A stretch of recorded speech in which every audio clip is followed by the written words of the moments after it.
Ivanhoe by Sir Walter Scott. Chapter XLIII. Be Mowbray's sins so heavy in his bosom, that they may break his foaming courser's back, and throw the rider headlong in the lists, a caitiff recreant. Richard II. Our scene now returns to the exterior of the castle or preceptory of Templestowe, about the hour when the bloody die was to be cast for the life or death of Rebecca. It was a scene of bustle and life, as if the whole vicinity had poured forth its inhabitants to a village wake or a rural feast. But the earnest desire to look on blood and death is not peculiar to those dark ages, though in the gladiatorial exercise of single combat and general tourney, they were habituated to the bloody spectacle of brave men falling by each other's hands. Even in our own days, when morals are better understood, an execution, a bruising match, a riot, or a meeting of radical reformers, collects, at considerable hazard to themselves, immense crowds of spectators, otherwise little interested, except to see how matters are to be conducted, or whether the heroes of the day are, in the heroic language of insurgent tailors, flints or dunghills. The eyes, therefore, of a very considerable multitude were bent on the gate of the Preceptory of Templestowe, with the purpose of witnessing the procession, while still greater numbers had already surrounded the tilt-yard belonging to that establishment. This enclosure was formed on a piece of level ground adjoining to the Preceptory, which had been levelled with care, for the exercise of military and chivalrous sports. It occupied the brow of a soft and gentle eminence, was carefully palisaded around, and, as the Templars willingly invited spectators to be witnesses of their skill in feats of chivalry, was aptly supplied with galleries and benches for their use. On the present occasion, a throne was erected for the Grand Master at the east end, surrounded with seats of distinction for the preceptors and knights of the order. Over these floated the sacred standard, called Le Beau Seant, which was the ensign, as its name was the battle cry, of the Templars. At the opposite end of the lists was a pile of faggots, so arranged around a stake, deeply fixed in the ground, as to leave a space for the victim whom they were destined to consume, to enter within the fatal circle, in order to be chained to the stake by the fetters which hung ready for that purpose. Beside this deadly apparatus there stood 4 black slaves, whose colour and African features, then so little known in England, appalled the multitude, who gazed on them as on demons, employed about their own diabolical exercises. These men stirred not, excepting now and then, under the direction of one who seemed their chief, to shift and replace the ready fuel. They looked not on the multitude; in fact, they seemed insensible of their presence, and of everything save the discharge of their own horrible duty. And when, in speech with each other, they expanded their blubber lips, and showed their white fangs, as if they grinned at the thoughts of the expected tragedy, the startled commons could scarcely help believing that they were actually the familiar spirits with whom the witch had communed, and who, her time being out, stood ready to assist in her dreadful punishment. They whispered to each other, and communicated all the feats which Satan had performed during that busy and unhappy period, not failing, of course, to give the devil rather more than his due. "Have you not heard, Father Dennet," quoth one boor to another advanced in years, "that the devil has carried away bodily the great Saxon Thane, Athelstane of Coningsburgh?" "Ay, but he brought him back, though, by the blessing of God and Saint Dunstan." "How's that?" asked a brisk young fellow, dressed in a green cassock embroidered with gold, and having at his heels a stout lad bearing a harp upon his back, which betrayed his vocation. The minstrel seemed of no vulgar rank; for, besides the splendour of his gaily braided doublet, he wore around his neck a silver chain, by which hung the rest, or key, with which he tuned his harp. On his right arm was a silver plate, which, instead of bearing, as usual, the cognizance or badge of the baron to whose family he belonged, had barely the word Sherwood engraved upon it. "How mean you by that?" said the gay minstrel, mingling in the conversation of the peasants. "I came to seek one subject for my rhyme, and, by your lady, I were glad to find 2. "It is well avouched," said the elder peasant, "that after Athelstane of Coningsburgh had been dead 4 weeks—" "That is impossible," said the minstrel. "I saw him in life at the passage of arms at Ashby de la Zouche." "Dead, however, he was, or else translated," said the younger peasant, "for I heard the monks of Saint Edmund's singing the death's hymn for him; and, moreover, there was a rich death meal and dole at the castle of Coningsburgh, as right was; and thither had I gone, but for Mabel Parkins, who—" "Ay, dead was Athelstane," said the old man, shaking his head, "and the more pity it was, for the old Saxon blood—" "But your story, my masters, your story," said the Minstrel, somewhat impatiently. "Ay, ay, construe us the story," said a burly friar, who stood beside them, leaning on a pole that exhibited an appearance between a pilgrim's staff and a quarter-staff, and probably acted as either when occasion served. "Your story," said the stalwart churchman. "Burn not daylight about it. We have short time to spare." "An please your reverence," said Dennet, "a drunken priest came to visit the Sacristan at Saint Edmund's—" "It does not please my reverence," answered the churchman, "that there should be such an animal as a drunken priest, or, if there were, that a layman should so speak him. Be mannerly, my friend, and conclude the holy man only wrapt in meditation, which makes the head dizzy and foot unsteady, as if the stomach were filled with new wine. I have felt it myself." "Well, then," answered Father Dennet, "a holy brother came to visit the Sacristan at Saint Edmund's, a sort of hedge priest is the visitor, and kills half the deer that are stolen in the forest, who loves the tinkling of a pint-pot better than the sacring bell, and deems a flitch of bacon worth 10 of his breviary. For the rest, a good fellow and a merry, who will flourish a quarter-staff, draw a bow, and dance a Cheshire round, with e'er a man in Yorkshire." "That last part of thy speech, Dennet," said the Minstrel, "has saved thee a rib or twain." "Tush, man, I fear him not," said Dennet. "I am somewhat old and stiff, but when I fought for the bell and ram at Doncaster—" "But the story, my friend," again said the Minstrel. "Why, the tale is but this. Athelstane of Coningsburgh was buried at Saint Edmund's." "That's a lie, and a loud one," said the Friar, "for I saw him borne to his own castle of Coningsburgh." "Nay, then, e'en tell the story yourself, my masters," said Dennet, turning sulky at these repeated contradictions; and it was with some difficulty that the boor could be prevailed on, by the request of his comrade and the Minstrel, to renew his tale. "These two sober friars," said he at length, "since this reverend man will needs have them such, had continued drinking good ale, and wine, and what not, for the best part of a summer's day, when they were aroused by a deep groan, and a clanking of chains, and the figure of the deceased Athelstane entered the apartment, saying, 'Ye evil shepherds!'" "It is false," said the Friar hastily; "he never spoke a word." "So ho, Friar Tuck," said the Minstrel, drawing him apart from the rustics, "we have started a new hare, I find." "I tell thee, Allan a Dale," said the Hermit, "I saw Athelstane of Coningsburgh as much as bodily eyes ever saw a living man. He had his shroud on, and all about him smelt of the sepulchre. A butt of sack will not wash it out of my memory." "Pshaw!" answered the Minstrel, "thou dost but jest with me." "Never believe me," said the Friar, "and I fetched not a knock at him with my quarter-staff that would have felled an ox, and it glided through his body as it might through a pillar of smoke." "By Saint Hubert," said the Minstrel, "it is but a wondrous tale, and fit to be put in metre to the ancient tune, 'Sorrow came to the old Friar.'" "Laugh if ye list," said Friar Tuck, "but an ye catch me singing on such a theme, may the next ghost or devil carry me off with him headlong.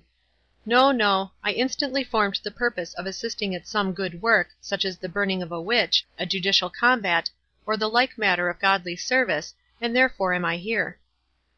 As they thus conversed, the heavy bell of the church of Saint Michael of Templestowe, a venerable building, situated in a hamlet at some distance from the Preceptory, broke short their argument. One by one the sullen sounds fell successively on the ear, leaving but sufficient space for each to die away in distant echo, ere the air was again filled by repetition of the iron knell. These sounds, the signal of the approaching ceremony, chilled with awe the hearts of the assembled multitude, whose eyes were now turned to the Preceptory, expecting the approach of the Grand Master, the champion, and the criminal.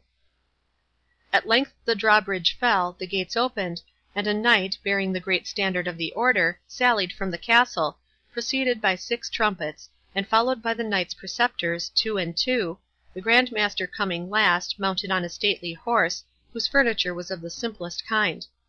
Behind him came Brian de Bois Guilbert, armed cap a pie in bright armour, but without his lance, shield, and sword, which were borne by his 2 esquires behind him. His face, though partly hidden by a long plume which floated down from his barrel cap, bore a strong and mingled expression of passion, in which pride seemed to contend with irresolution. He looked ghastly pale, as if he had not slept for several nights, yet reined his pawing war-horse with the habitual ease and grace proper to the best lance of the Order of the Temple. His general appearance was grand and commanding; but, looking at him with attention, men read that in his dark features from which they willingly withdrew their eyes. On either side rode Conrade de Montfichet and Albert de Malvoisin, who acted as godfathers to the champion. They were in their robes of peace, the white dress of the Order. Behind them followed other companions of the Temple, with a long train of esquires and pages clad in black, aspirants to the honour of being one day Knights of the Order. After these neophytes came a guard of warders on foot, in the same sable livery, amidst whose partisans might be seen the pale form of the accused, moving with a slow but undismayed step towards the scene of her fate. She was stripped of all her ornaments, lest perchance there should be among them some of those amulets which Satan was supposed to bestow upon his victims, to deprive them of the power of confession even when under the torture. A coarse white dress, of the simplest form, had been substituted for her oriental garments; yet there was such an exquisite mixture of courage and resignation in her look, that even in this garb, and with no other ornament than her long black tresses, each eye wept that looked upon her, and the most hardened bigot regretted the fate that had converted a creature so goodly into a vessel of wrath, and a waged slave of the devil. A crowd of inferior personages belonging to the Preceptory followed the victim, all moving with the utmost order, with arms folded, and looks bent upon the ground. This slow procession moved up the gentle eminence, on the summit of which was the tilt-yard, and, entering the lists, marched once around them from right to left, and when they had completed the circle, made a halt. There was then a momentary bustle, while the Grand Master and all his attendants, excepting the champion and his godfathers, dismounted from their horses, which were immediately removed out of the lists by the esquires, who were in attendance for that purpose. The unfortunate Rebecca was conducted to the black chair placed near the pile. On her first glance at the terrible spot where preparations were making for a death alike dismaying to the mind and painful to the body, she was observed to shudder and shut her eyes, praying internally, doubtless, for her lips moved though no speech was heard. In the space of a minute she opened her eyes, looked fixedly on the pile as if to familiarize her mind with the object, and then slowly and naturally turned away her head. Meanwhile the Grand Master had assumed his seat; and when the chivalry of his order was placed around and behind him, each in his due rank, a loud and long flourish of the trumpets announced that the court were seated for judgment. Malvoisin, then, acting as godfather of the champion, stepped forward, and laid the glove of the Jewess, which was the pledge of battle, at the feet of the Grand Master. "Valorous lord and reverend father," said he, "here standeth the good knight, Brian de Bois Guilbert, Knight Preceptor of the Order of the Temple, who, by accepting the pledge of battle which I now lay at your reverence's feet, hath become bound to do his devoir in combat this day, to maintain that this Jewish maiden, by name Rebecca, hath justly deserved the doom passed upon her in a chapter of this most holy order of the Temple of Zion, condemning her to die as a sorceress. Here I say he standeth, such battle to do, knightly and honourable, if such be your noble and sanctified pleasure." "Hath he made oath," said the Grand Master, "that his quarrel is just and honourable? Bring forward the crucifix and the te igitur." "Sir, and most reverend father," answered Malvoisin readily, "our brother here present hath already sworn to the truth of his accusation, in the hand of the good knight Conrade de Montfichet; and otherwise he ought not to be sworn, seeing that his adversary is an unbeliever, and may take no oath."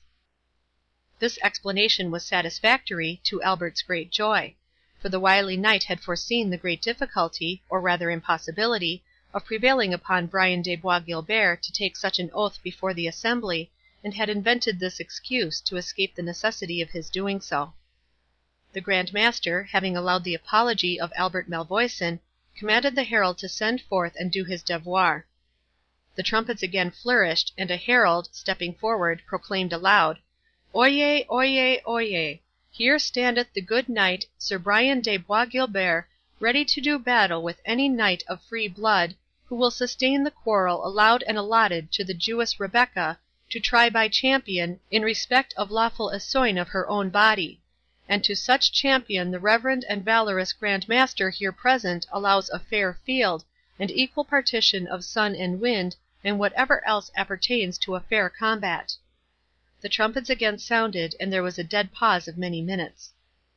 "No champion appears for the appellant," said the Grand Master. "Go, herald, and ask her whether she expects any one to do battle for her in this her cause."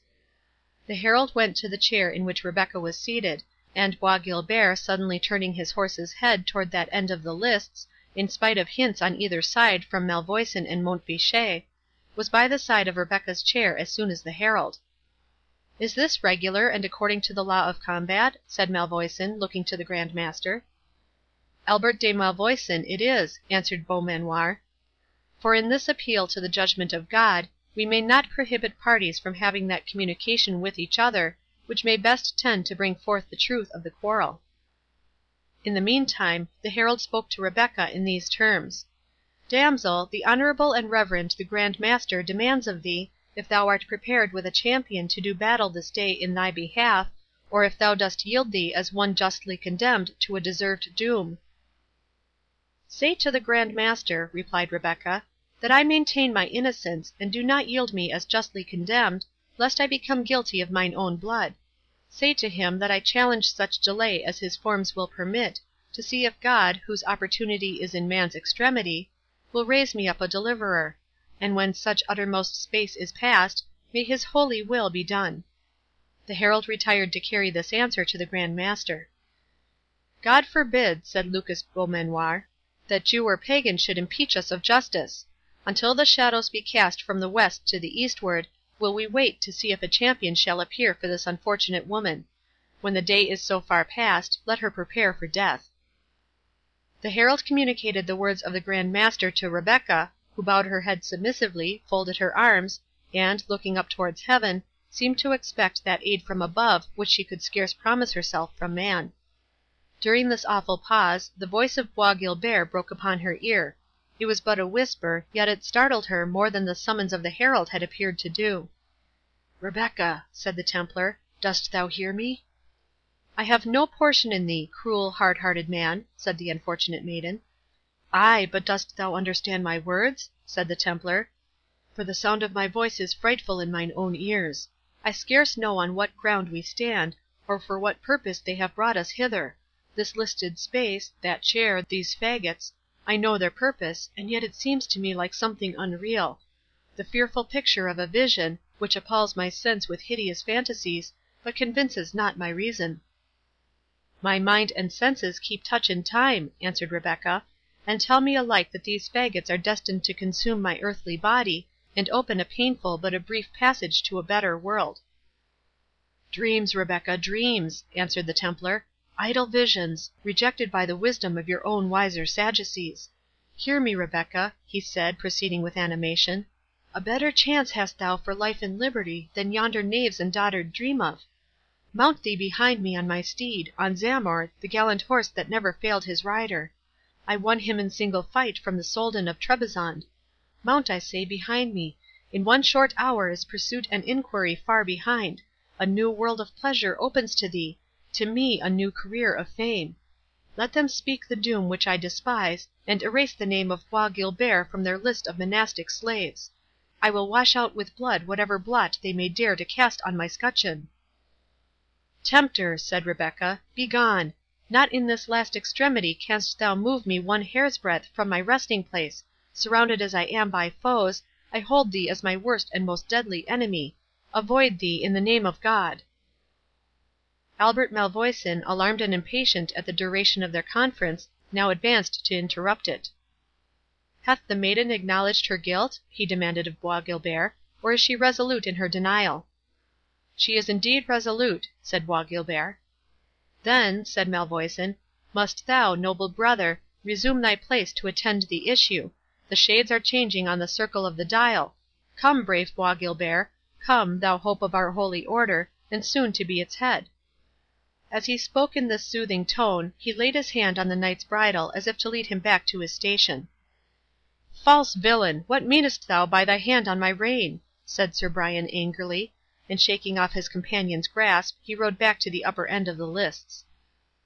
"There is yet spirit in him," said Malvoisin apart to Montfichet, "were it well directed, but, like the Greek fire, it burns whatever approaches it." The judges had now been 2 hours in the lists, awaiting in vain the appearance of a champion. "And reason good," said Friar Tuck, "seeing she is a Jewess. And yet, by mine order, it is hard that so young and beautiful a creature should perish without one blow being struck on her behalf. Were she 10 times a witch, provided she were but the least bit of a Christian, my quarterstaff should ring noon on the steel cap of yonder fierce Templar, ere he carried the matter off thus."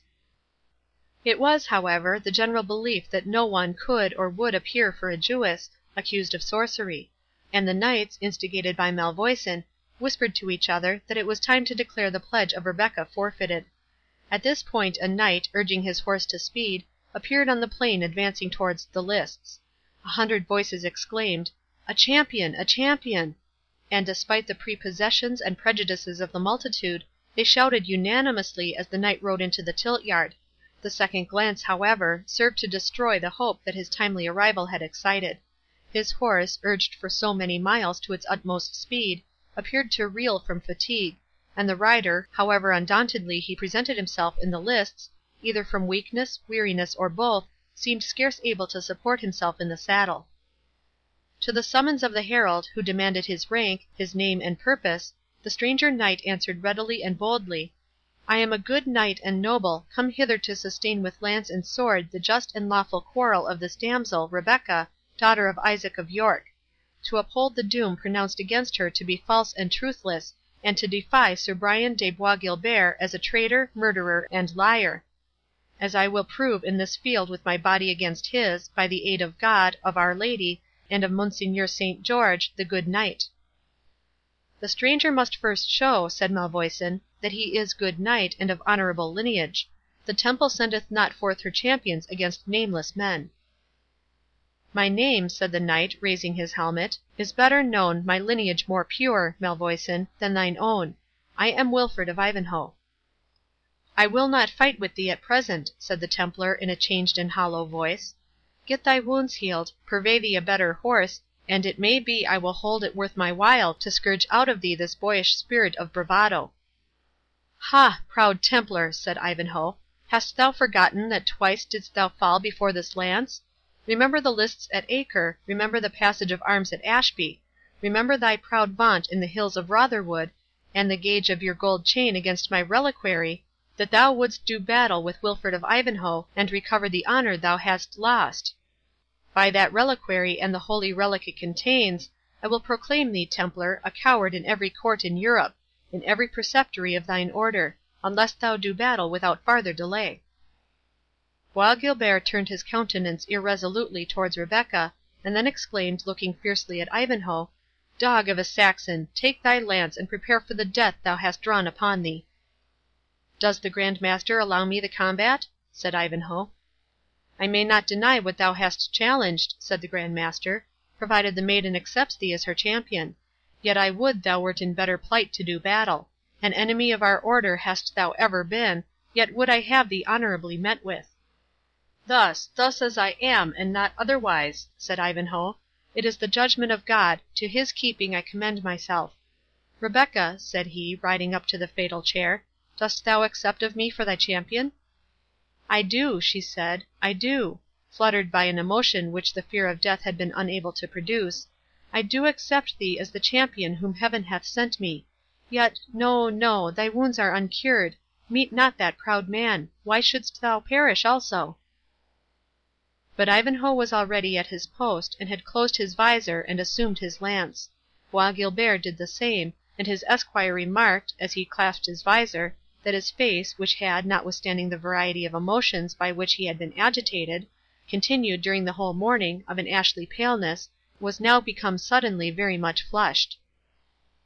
The herald then, seeing each champion in his place, uplifted his voice, repeating thrice, "Faites vos devoirs, preux chevaliers." After the third cry, he withdrew to one side of the lists, and again proclaimed, that none, on peril of instant death, should dare, by word, cry, or action, to interfere with or disturb this fair field of combat. The Grand Master, who held in his hand the gage of battle, Rebecca's glove, now threw it to the lists, and pronounced the fatal signal words, "Laissez aller!" The trumpets sounded, and the knights charged each other in full career. The wearied horse of Ivanhoe, and its no less exhausted rider, went down, as all expected, before the well-aimed lance and vigorous steed of the Templar. This issue of the combat all had foreseen; but, although the spear of Ivanhoe did but, in comparison, touch the shield of Bois Guilbert, that champion, to the astonishment of all who beheld it, reeled in his saddle, lost his stirrups, and fell in the lists. Ivanhoe, extricating himself from his fallen horse, was soon on foot, hastening to mend his fortune with his sword; but his antagonist arose not. Wilfred, placing his foot on his breast, and the sword's point to his throat, commanded him to yield him, or die on the spot. Bois Guilbert returned no answer. "Slay him not, Sir Knight," cried the Grand Master. "Unshriven and unabsolved, kill not body and soul. We allow him vanquished." He descended into the lists, and commanded them to unhelm the conquered champion. His eyes were closed; the dark red flush was still on his brow. As they looked on him in astonishment, the eyes opened, but they were fixed and glazed. The flush passed from his brow, and gave way to the pallid hue of death. Unscathed by the lance of his enemy, he had died a victim to the violence of his own contending passions. "This is indeed the judgment of God," said the Grand Master, looking upwards. "Fiat voluntas tua." Chapter 44. So, now 'tis ended, like an old wife's story. Webster. When the first moments of surprise were over, Wilfred of Ivanhoe demanded of the Grand Master, as judge of the field, if he had manfully and rightfully done his duty in the combat. "Manfully and rightfully hath it been done," said the Grand Master. "I pronounce the maiden free and guiltless. The arms and the body of the deceased knight are at the will of the victor." "I will not despoil him of his weapons," said the Knight of Ivanhoe, "nor condemn his corpse to shame. He hath fought for Christendom, God's arm, no human hand, hath this day struck him down. But let his obsequies be private, as becomes those of a man who died in an unjust quarrel. And for the maiden—" He was interrupted by a clattering of horses' feet, advancing in such numbers, and so rapidly, as to shake the ground before them; and the Black Knight galloped into the lists. He was followed by a numerous band of men-at-arms, and several knights in complete armour. "I am too late," he said, looking around him. "I had doomed Bois Guilbert for mine own property. Ivanhoe, was this well, to take on thee such a venture, and thou scarce able to keep thy saddle?" "Heaven, my liege," answered Ivanhoe, "hath taken this proud man for its victim. He was not to be honoured in dying as your will had designed." "Peace be with him," said Richard, looking steadfastly on the corpse, "if it may be so. He was a gallant knight, and has died in his steel harness full knightly. But we must waste no time. Bohun, do thine office." A knight stepped forward from the King's attendants, and, laying his hand on the shoulder of Albert de Malvoisin, said, "I arrest thee of high treason." The Grand Master had hitherto stood astonished at the appearance of so many warriors. He now spoke. "Who dares to arrest a knight of the Temple of Zion, within the girth of his own preceptory, and in the presence of the Grand Master? And by whose authority is this bold outrage offered?"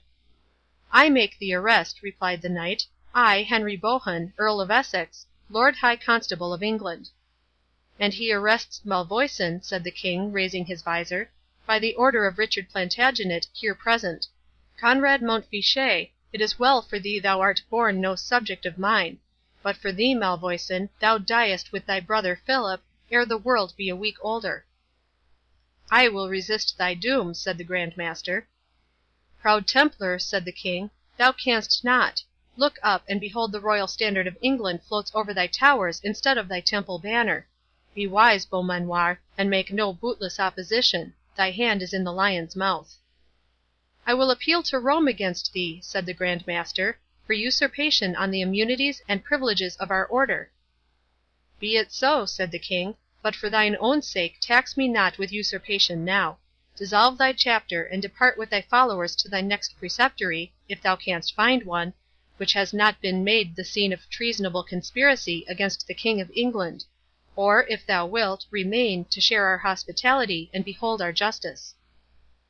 "To be a guest in the house where I should command?" said the Templar. "Never! Chaplains, raise the psalm, Fare fremuerent gentis. Knights, squires, and followers of the Holy Temple, prepare to follow the banner of Beauseant." The Grand Master spoke with a dignity which confronted even that of England's King himself, and inspired courage into his surprised and dismayed followers. They gathered around him like the sheep around a watchdog, when they hear the baying of the wolf. But they evinced not the timidity of the scared flock. There were dark brows of defiance, and looks which menaced the hostility they dared not to proffer in words. They drew together in a dark line of spears, from which the white cloaks of the knights were visible among the dusky garments of their retainers, like the lighter colored edges of a sable cloud. The multitude, who had raised a clamorous shout of reprobation, paused and gazed in silence on the formidable and experienced body to which they had unwarily bade defiance, and shrunk back from their front. The Earl of Essex, when he beheld them pause in their assembled force, dashed the rowels into his charger's sides, and galloped backwards and forwards to array his followers, in opposition to a band so formidable. Richard alone, as if he loved the danger his presence had provoked, rode slowly along the front of the Templars, calling aloud, "What, sirs! Among so many gallant knights, will none dare splinter a spear with Richard? Sirs of the Temple! Your ladies are but sunburned, if they are not worth the shiver of a broken lance?" "The brethren of the Temple," said the Grand Master, riding forward in advance of their body, "fight not on such idle and profane quarrel, and not with thee, Richard of England, shall a Templar cross lance in my presence. The Pope and princes of Europe shall judge our quarrel, and whether a Christian prince has done well in bucklering the cause which thou hast today adopted. If unassailed, we depart assailing no one. To thine honour we refer the armour and household goods of the Order which we leave behind us, and on thy conscience we lay the scandal and offence thou hast this day given to Christendom." With these words, and without waiting a reply, the Grand Master gave the signal of departure. Their trumpets sounded a wild march, of an oriental character, which formed the usual signal for the Templars to advance. They changed their array from a line to a column of march, and moved off as slowly as their horses could step, as if to show it was only the will of their Grand Master, and no fear of the opposing and superior force, which compelled them to withdraw. "By the splendour of Our Lady's brow," said King Richard, "it is pity of their lives that these Templars are not so trusty as they are disciplined and valiant." The multitude, like a timid cur which waits to bark till the object of its challenge has turned his back, raised a feeble shout as the rear of the squadron left the ground. During the tumult which attended the retreat of the Templars, Rebecca saw and heard nothing. She was locked in the arms of her aged father, giddy and almost senseless, with the rapid change of circumstances around her. But one word from Isaac at length recalled her scattered feelings. "Let us go," he said, "my dear daughter, my recovered treasure, let us go to throw ourselves at the feet of the good youth." "Not so," said Rebecca. "Oh, no, no, no! I must not at this moment dare to speak to him. Alas! I should say more than—No, my father, let us instantly leave this evil place." "But, my daughter," said Isaac, "to leave him who hath come forth like a strong man with his spear and shield, holding his life as nothing, so he might redeem thy captivity, and thou, too, the daughter of a people strange unto him and his—this is service to be thankfully acknowledged." "It is, most thankfully, most devoutly acknowledged," said Rebecca. "It will be still more so, but not now. For the sake of thy beloved Rachel, father, grant my request, not now." "Nay, but," said Isaac, insisting, "they will deem us more thankless than mere dogs." "But thou seest, my dear father, that King Richard is in presence, and that—" "True, my best, my wisest Rebecca. Let us hence, let us hence. Money he will lack, for he has just returned from Palestine, and, as they say, from prison, and pretext for exacting it, should he need any, may arise out of my simple traffic with his brother John. Away, away, let us hence." And hurrying his daughter in his turn, he conducted her from the lists, and by means of conveyance which he had provided, transported her safely to the house of the Rabbi Nathan. The Jewess, whose fortunes had formed the principal interest of the day, having now retired unobserved, the attention of the populace was transferred to the Black Knight. They now filled the air with "Long life to Richard of the Lion Heart, and down with the usurping Templars!" "Notwithstanding all this lip loyalty," said Ivanhoe to the Earl of Essex, "it was well the King took the precaution to bring thee with him, noble Earl, and so many of thy trusty followers." The Earl smiled and shook his head. "Gallant Ivanhoe," said Essex, "dost thou know our master so well, and yet suspect him of taking so wise a precaution? I was drawing towards York, having heard that Prince John was making head there, when I met King Richard, like a true knight errant, galloping hither to achieve in his own person this adventure of the Templar and the Jewess, with his own single arm. I accompanied him with my band, almost maugre his consent." "And what news from York, brave Earl?" said Ivanhoe. "Will the rebels bide us there?" "No more than December's snow will bide July's sun," said the Earl. "They are dispersing, and who should come posting to bring us the news but John himself?" "The traitor! The ungrateful, insolent traitor!" said Ivanhoe. "Did not Richard order him into confinement?" "Oh, he received him," answered the Earl, "as if they had met after a hunting party; and, pointing to me and our men at arms, said, 'Thou seest, brother, I have some angry men with me. Thou wert best to go to our mother, carry her my duteous affection, and abide with her until men's minds are pacified.'" "And this was all he said?" inquired Ivanhoe. "Would not any one say that this prince invites men to treason by his clemency?" "Just," replied the Earl, "as the man may be said to invite death, who undertakes to fight a combat, having a dangerous wound unhealed." "I forgive thee the jest, Lord Earl," said Ivanhoe; "but remember, I hazarded but my own life—Richard, the welfare of his kingdom." "Those," replied Essex, "who are especially careless of their own welfare, are seldom remarkably attentive to that of others. But let us haste to the castle, for Richard meditates punishing some of the subordinate members of the conspiracy, though he has pardoned their principal." From the judicial investigations which followed on this occasion, and which are given at length in the Wardour manuscript, it appears that Maurice de Bracy escaped beyond seas, and went into the service of Philip of France, while Philip de Malvoisin, and his brother Albert, the Preceptor of Templestowe, were executed, although Waldemar Fitzurse, the soul of the conspiracy, escaped with banishment; and Prince John, for whose behoof it was undertaken, was not even censured by his good-natured brother. No one, however, pitied the fate of the two Malvoisins, who only suffered the death which they both well deserved, by many acts of falsehood, cruelty, and oppression. Briefly after the judicial combat, Cedric the Saxon was summoned to the court of Richard, which, for the purpose of quieting the counties that had been disturbed by the ambition of his brother, was then held at York. Cedric tushed and pshawed more than once at the message, but he refused not obedience. In fact, the return of Richard had quenched every hope that he had entertained of restoring a Saxon dynasty in England; for, whatever head the Saxons might have made in the event of a civil war, it was plain that nothing could be done under the undisputed dominion of Richard, popular as he was by the personal good qualities and military fame, although his administration was wilfully careless, now too indulgent, and now allied to despotism. But, moreover, it could not escape even Cedric's reluctant observation, that his project for an absolute union among the Saxons, by the marriage of Rowena and Athelstane, was now completely at an end, by the mutual dissent of both parties concerned. This was, indeed, an event which, in his ardour for the Saxon cause, he could not have anticipated, and even when the disinclination of both was broadly and plainly manifested, he could scarce bring himself to believe that two Saxons of royal descent should scruple, on personal grounds, at an alliance so necessary to the public weal of the nation. But it was not the less certain. Rowena had always expressed her repugnance to Athelstane, and now Athelstane was no less plain and positive in proclaiming his resolution never to pursue his addresses to the Lady Rowena. Even the natural obstinacy of Cedric sunk beneath these obstacles, where he, remaining on the point of junction, had the task of dragging a reluctant pair up to it, one with each hand. He made, however, a last vigorous attack on Athelstane, and he found that resuscitated sprout of Saxon royalty engaged, like country squires of our own day, in a furious war with the clergy.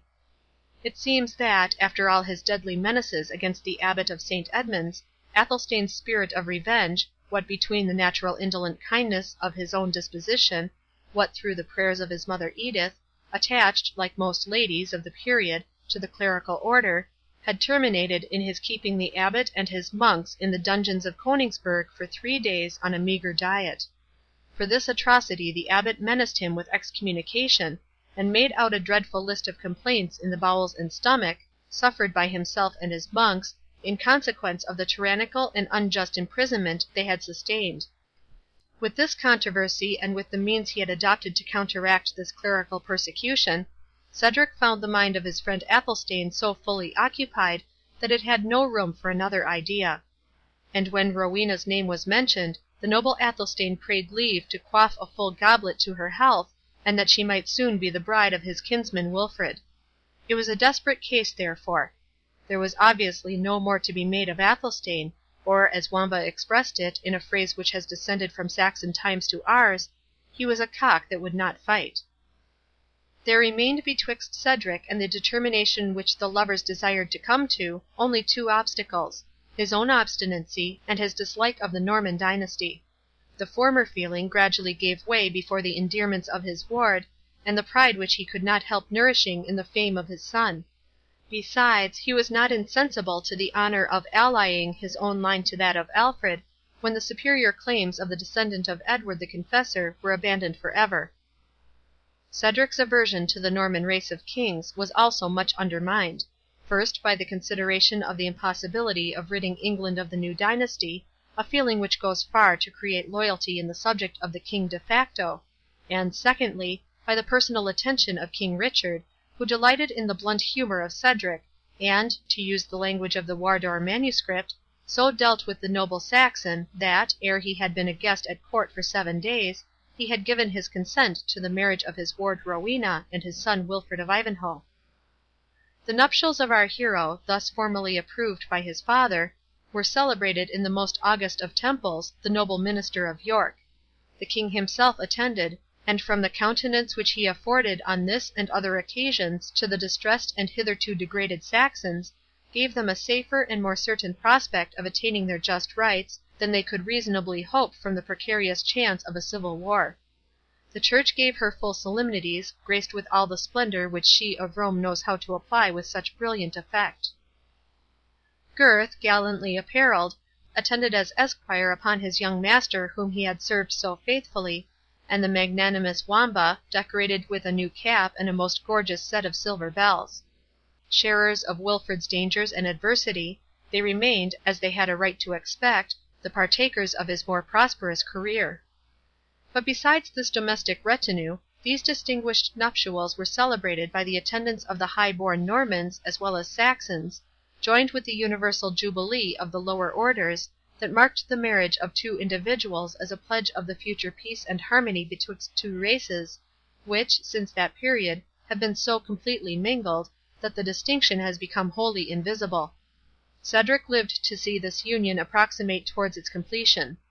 For as the two nations mixed in society and formed intermarriages with each other, the Normans abated their scorn, and the Saxons were refined from their rusticity. But it was not until the reign of Edward III. That the mixed language, now termed English, was spoken at the court of London, and that the hostile distinction of Norman and Saxon seems entirely to have disappeared. It was upon the second morning after this happy bridal, that the Lady Rowena was made acquainted by her handmaid Elgitha, that a damsel desired admission to her presence, and solicited that their parley might be without witness. Rowena wondered, hesitated, became curious, and ended by commanding the damsel to be admitted, and her attendants to withdraw. She entered, a noble and commanding figure, the long white veil in which she was shrouded, overshadowing rather than concealing the elegance and majesty of her shape.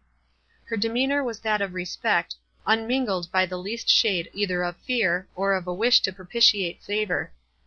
Rowena was ever ready to acknowledge the claims, and attend to the feelings, of others. She arose, and would have conducted her lovely visitor to a seat, but the stranger looked at Elgitha, and again intimated a wish to discourse with the Lady Rowena alone. Elgitha had no sooner retired with unwilling steps, than, to the surprise of the Lady of Ivanhoe, her fair visitant kneeled on one knee, pressed her hands to her forehead, and bending her head to the ground, in spite of Rowena's resistance, kissed the embroidered hem of her tunic. "What means this, lady?" said the surprised bride; "or why do you offer me a deference so unusual?" "Because of you, Lady of Ivanhoe," said Rebecca, rising up and resuming the usual quiet dignity of her manner, "I may lawfully, and without rebuke, pay the debt of gratitude which I owe to Wilfred of Ivanhoe. I am—forgive the boldness which has offered to you the homage of my country—I am the unhappy Jewess, for whom your husband hazarded his life against such fearful odds in the tilt yard of Templestowe." "Damsel," said Rowena, Wilfred of Ivanhoe on that day rendered back but in slight measure your unceasing charity towards him in his wounds and misfortunes. Speak, is there aught remains in which he or I can serve thee?" "Nothing," said Rebecca calmly, "unless you will transmit to him my grateful farewell." "You leave England, then?" said Rowena, scarce recovering the surprise of this extraordinary visit. "I leave it, lady, ere this moon again changes. My father had a brother high in favour with Mohammed Boabdil, King of Granada. Thither we go, secure of peace and protection, for the payment of which ransom as the Moslem exact from our people." "And are you not then as well protected in England?" said Rowena. "My husband has favour with the King. The King himself is just and generous." "Lady," said Rebecca, "I doubt it not, but the people of England are a fierce race, quarrelling ever with their neighbours or among themselves, and ready to plunge the sword into the bowels of each other. Such is no safe abode for the children of my people. Ephraim is an heartless dove; Issachar an overlaboured drudge, which stoops between two burdens. Not in a land of war and blood, surrounded by hostile neighbours, and distracted by internal factions, can Israel hope to rest during her wanderings." "But you, maiden," said Rowena, "you surely can have nothing to fear. She who nursed the sick bed of Ivanhoe," she continued, rising with enthusiasm, "she can have nothing to fear in England, where Saxon and Norman will contend who shall most do her honour." "Thy speech is fair, lady," said Rebecca, "and thy purpose fairer. But it may not be. There is a gulf betwixt us.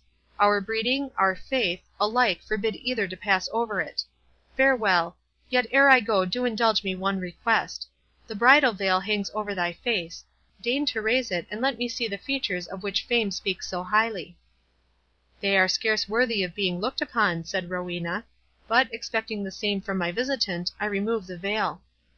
She took it off accordingly; and, partly from the consciousness of beauty, partly from bashfulness, she blushed so intensely, that cheek, brow, neck, and bosom were suffused with crimson. Rebecca blushed also, but it was a momentary feeling, and, mastered by higher emotions, passed slowly from her features like a crimson cloud, which changes colour when the sun sinks beneath the horizon. "Lady," she said, "the countenance you have deigned to show me will long dwell in my remembrance. There reigns in it gentleness and goodness, and if a tinge of the world's pride or vanities may mix with an expression so lovely, how should we chide that which is of earth for bearing some colour of its original? Long, long will I remember your features, and bless God that I leave my noble deliverer united with—" She stopped short, her eyes filled with tears. She hastily wiped them, and answered to the anxious enquiries of Rowena, "I am well, lady, well; but my heart swells when I think of Torquilstone and the lists of Templestowe. Farewell. One, the most trifling part of my duty, remains undischarged. Accept this casket, startle not at its contents." Rowena opened the small silver chased casket, and perceived a carcanet, or necklace, with ear jewels, of diamonds, which were obviously of immense value. "It is impossible," she said, tendering back the casket. "I dare not accept a gift of such consequence." "Yet keep it, lady," returned Rebecca. "You have power, rank, command, influence. We have wealth, the source both of our strength and weakness. The value of these toys, 10 times multiplied, would not influence half so much as your slightest wish. To you, therefore, the gift is of little value, and to me what I part with is of much less. Let me not think you deem so wretchedly ill of my nation as your commons believe. Think ye that I prize these sparkling fragments of stone above my liberty? Or that my father values them in comparison to the honour of his only child? Accept them, lady. To me they are valueless. I will never wear jewels more."